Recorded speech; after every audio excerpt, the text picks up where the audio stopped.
Uh, I am stressed out. In fact, are we recording? Yes. Okay, then I want to make a special request. Okay. You can kick me out if you like, but I Why want would to I make do that?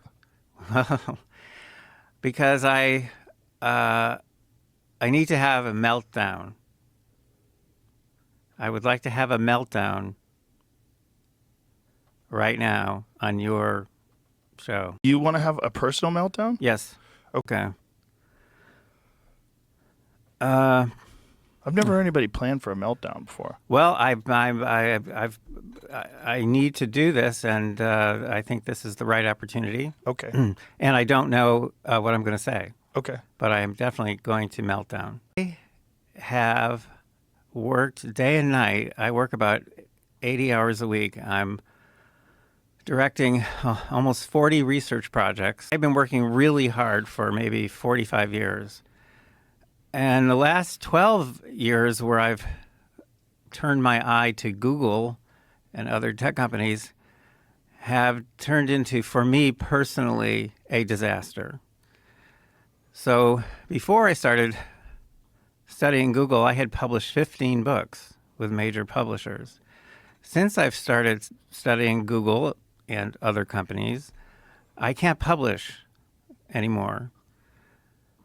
I used to write for and actually work for mainstream news organizations and media organizations. I was editor-in-chief of Psychology Today for 4 years. I was an editor for Scientific American. So what am I trying to say here? Then my wife was killed in a suspicious car accident. This was also shortly after I testified before Congress in 2019. Right before she was killed, I did a private briefing for Ken Paxton, the AG of Texas, and other AGs at Stanford University.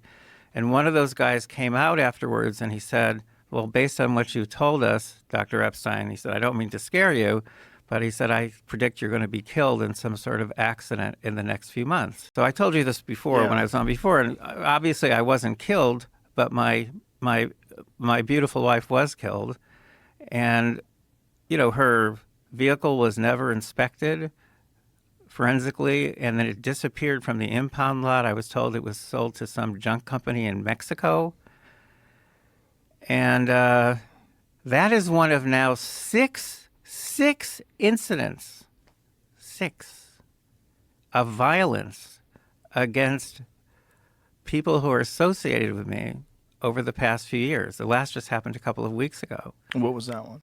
And there was a needle sticking out of the computer case, which is impossible. And it was going a half inch into her thumb. It had gone through the end. And of course, I'm thinking, oh, that's awful, but maybe you just saved my life. Maybe it's got some sort of weird poison on it, or it's like a Putin thing, and it's got, Right. radioactive substances or something. I'm trying to joke around, but meanwhile, she was terrified. How did a pin get? And by the way, I have a picture of the pin. It's really creepy. I've never. So when you're saying a needle, you're not saying like a syringe. You're saying a needle like a sewing needle? No, that's what I'm saying. None of us has ever seen a needle like this needle. It's about 2 inches long. The end is like it's been sharpened.